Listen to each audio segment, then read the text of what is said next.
Hello மக்களே, நம்ம இப்போ என்ன பார்க்க போகிறோன்னா பூரிக்கு ஒரு ஈஸியான உருளைக்கிழங்கு குருமா எப்படி பண்ணலான்னு தான் பார்க்க போகிறோம். வாங்க வீடியோக்குள்ளே போகலாம்.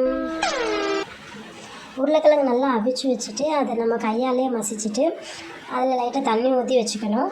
அதுக்கப்புறம் நம்ம தாளிக்கிறதுக்கு கடுகு, வெங்காயம், கருவேப்பிலை, ஒரு 3 பச்சை மிளகாய், அதுக்கப்புறம் தக்காளி, இது எல்லாத்தையும் சேர்த்து நம்ம நல்லா வதக்கி விட்டுக்கணும். கொஞ்சம் தேவைக்கேற்ப உப்பு போட்டு நல்லா வதக்கிக்கணும். நல்லா வதக்கினதுக்கப்புறமா 1/4 டீஸ்பூன் கரம் மசாலா, 1/4 டீஸ்பூன் மஞ்சள் தூள் போட்டு நல்லா வதக்கிக்கணும். அதுக்கப்புறம் நம்ம கரைச்சி வச்சுருக்கோம் இல்லையா, அந்த உருளைக்கிழங்கை நம்ம மிக்ஸ் பண்ணி விட்டுக்கணும். நம்ம ஆல்ரெடி உப்பு போட்டிருக்கனால இன்னும் கொஞ்சம் தேவைக்கேற்ப உப்பு போட்டு மூடி வச்சுக்கணும். நல்லா கொதி வந்துடும் ஒரு 2-3 மினிட்ஸில். அதுக்கப்புறம் பார்த்திங்கன்னா உங்களுக்கு ஈஸியான உருளைக்கிழங்கு குருமா ரெடி. போஸ்ட் பண்ணுற வீடியோஸ்லாம் நீங்கள் எல்லோரும் பார்க்கணும் அப்படின்னா லைக் பண்ணுங்கள், ஷேர் பண்ணுங்கள், கமெண்ட் பண்ணுங்கள். முக்கியமாக சப்ஸ்கிரைப் பண்ணி பக்கத்தில் இருக்கிற பெல் ஐக்கானை கிளிக் பண்ணிக்கோங்க. பாய்.